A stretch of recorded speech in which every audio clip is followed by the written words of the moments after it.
Assalamu alaikum wa rahmatullahi ta'ala wa barakatuhu. Musibe tedduɓe on calminama, on jurama, on jattama, on manama. Caggal yettude Allah e julde e nelaɗo mum Muhammadu sallallahu alaihi wa sallam, bajjo Aminata e Abdullahi. Mi salmini moni kala e inde mum e yettode mum. Mole mon kala to salminte weltoɗo mi salmini ɗum ɗon. Ɗum non musibe tedduɓe hande kadi jokkaten ko Daarol men Ndikkiri Joom Moolo, Daarol hammadi mo kese mum kadi kiɗɗe mum haalede o suko pullo mo gandanɗa hoorema kewɗo ko waɗata e kala nde waɗi hunde kadi yimɓe ma kaawe hen ko gurdam makko fof ko jalnika tan kadi ko gurdam ɓi pullo. Ɗum noon ñandete windande men ñandete en kaalino hen ko fati e hammadi en wonde ceerno gundoji, ceerno alpha jiɗɗo gundoji ha addani mo wiide ni gundoji so neɗɗo ñaami ɗumen ina haɗa tewmum nadde aljan na haɗa ɗum nadde jeyge. Ɗum noon en ɓenni ɗon en ji kadi ko ceerno alpha waddi e boddi ndi e fof. Ɗum noon hande garten ko hammadi walla mbiyen Ndikkiri Joom Moolo e windande hesere pettoji. Ɗum noon puɗoɗen bismillah. Waɗi saha goto hammadi e aynoɓe baali jehi pettoji nde tawno eɓe keewi ɓe mbaɗi wiido mawngo ɓe mbaɗa jontanɗe hande o hirsa jawdi kamɓe fof ɓe ndenda ɓe ñaama so ndin gasi goɗɗo hirsa. Hammadi wiɓe komin sakkitto hirsude taw bortam ɗi ngutti seeɗa sabu baalam ɗi fof ko hakkunde nayeji e ɓesɗi e jawɗi mawɗi e borti kecci. Nyaldi ina jiilo aynoɓe ina kirsa jawɗi eɓe ñaama. Hammadi ina waɗa kirɗeli ha worlande kirsugol arti e mum nden o dawi gaynaka ebo andi so jofni ko kirsanowo aynoɓe ko kirti. O nyalli miijade ko hirsata mbalungo o ndaari fof o saɓɓito o wi'a mi wawa warde ngu. Nden ɓooyi ari e miijo makko yo wañanɓe hay soko wandu o nawanaɓe. Nden o felliti o nyalli raddude baaɗi ha o fewniti e ndinkayal nayawal ina mucci jaɓɓe tan ha reedu mum heewi ina heɓi fooɓre lekki ina ŋoŋa. O nyengti ha o yotti o tappingal ɓande ngal fukki o hirsi o hutti o taƴi hoore e takke ɗe o ɓoori cawgu ngu o ubbi o rondi tewu ngu o nawi ha aynoɓe ɓe njofni heddi eɓe mbiya yo hammadi heño hirsa jawdi mum eɓe kirto ɓe lelo. Hammadi ummi moytani nder baali mum woni toon fodde ko neɗɗo ina hirsa hutta. O ari emo wuundi tewu emo funtaɓe o wiɓe ndahe tewu ngu juɗe hande mi yimana on ɗo jimol belgol.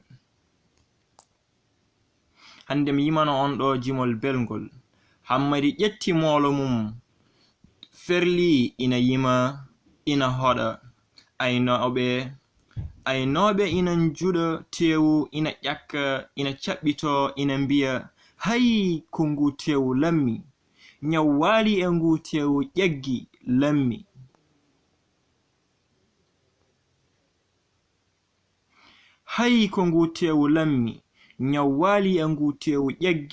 lammi. Hammadi acci ha ɓe puɗɗi haarde tewu ngu o wayli leɓol moolo e jimol emo wiya ƴakke baalel mboolo gawde. ƴakke coyle, ƴakke coyel e nder fonde. ƴakke kibbel bona mbeelu. ƴakke baalel safatew. Goto e aynoɓe ɓe wi, Hammadi a semti, ngu kay safani. An kam ko baali maɗi nduri hande. Nyaw waali e ngu tewu lammi. Ɓerdam fof jembiti. Hammadi wimbo, nyaw ngu lammata koko muccata jaɓɓe. Ɓe mbi, ko mbiɗa ko? Hammadi jali wi, ƴakke tan ngu woni nyallowu dow jammi. Mucci jaɓɓe ha reedu mum heɓi fobre lekki ina ngonga, ina ŋaanyo tenɗi mum. Ɗon tan aynoɓe nyori ngoppi tewu. Ɓe mbi, bone, Hammadi aɗa ƴakkina yimɓe waandu. Heddi goto fof ina looƴoro bange, mbela ina tuuta. Eɓe nduka tan, yo gosɗe ndondo, o Hammadi kangaɗo. Aɗa ƴakkina yimɓe tew waandu, yo cekke nawe. Yoga e maɓɓe ina ceki ha ina ndudanomo. Waɗɓe ɓe ina kawa ha ina njala. Ɗum noon windande hesere ɗo kalten ɗo ko joljole e cagatagal Hammadi. On puɗɗen joljole Hammadi arti pettoji. O tawi baba makko maayi, te ko on goto o hulno. Nden on maayi tan Hammadi salti aynoyde baali. Ɗo o rewno fof o woppi baali maayi ha laaɓi. O wontina lanke wuro. Jamma fof ko hirde hesere. Nden kaw makko nani no o wayi joni ni. Wande o boni, o gollata, o wonti coolo. O woppi baali maɓɓe maayi ha laaɓi. On ummi wuro mumen ari waajade mo. O noddi Hammadi o wi, baɗam ar jewten seeɗa, sabu lewlewal ɓerɗe ko haldude. Kadi neɗɗo dañiratno waandu ko so sawru mum saggitana ɗum. Jimmi wiide komi nani ko mbadduɗa e nene maako. Mettimbo ko baba ma maayi. A woppi baali fof maayi ha laaɓi. Ko ɓe paggino e nder duuɓi. On gonti wasɓe. Kono andu yumma ko rokka waja.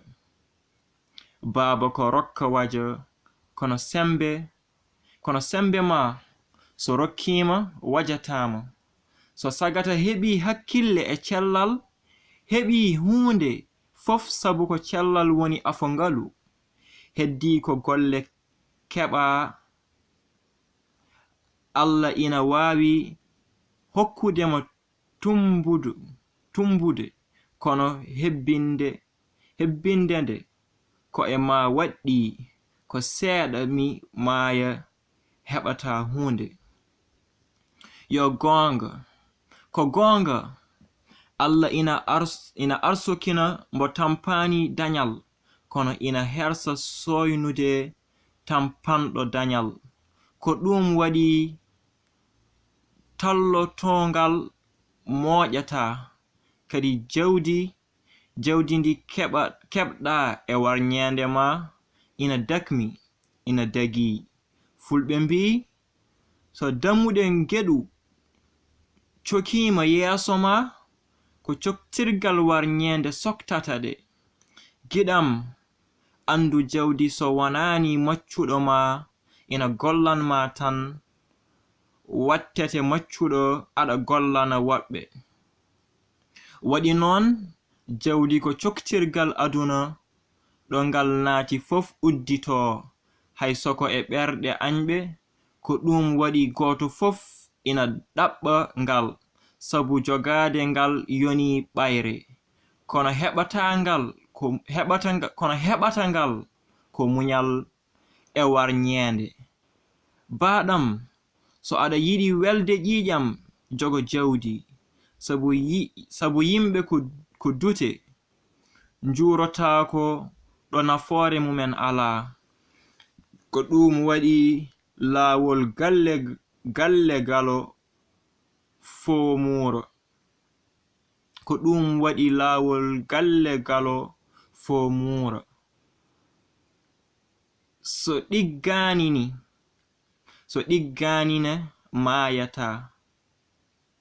so ɗigganine maayatata a yejjiti fulɓe ina mbiya ɓiɓɓe galo ngekkitto mbaɗɗu ko e keceeje tenkoɓe a yejjiti fulɓe ina mbiya ɓiɓɓe galo ngekkitto mbaɗɗu ko e keceeje tenkoɓe waɗi ɗum ko jawdi so ngalu suutiima e galle gilli mbiya ɗum a woppata kam ɗo so baasal naatiri damal gilli njaltira henorde ko ɗum waɗi fulɓe ina mbiya woto neɗɗo salo debbo mum waawa ɗum kono yo salo hiraande mum waawa ɗum woto koyɗe ngoore ko duwawu mawɗo o haali haa o tampi kono tawi hammadi ko joli ɗo haa gasi ɗum noon musidɓe teddu mi salminimon mi juuri on mi yetti on mi mani on ɗum noon kadi kettoɗon paamon kadi kettoɗon waajuaji ka Muhammad ɗi mbaɗi fayida no feewi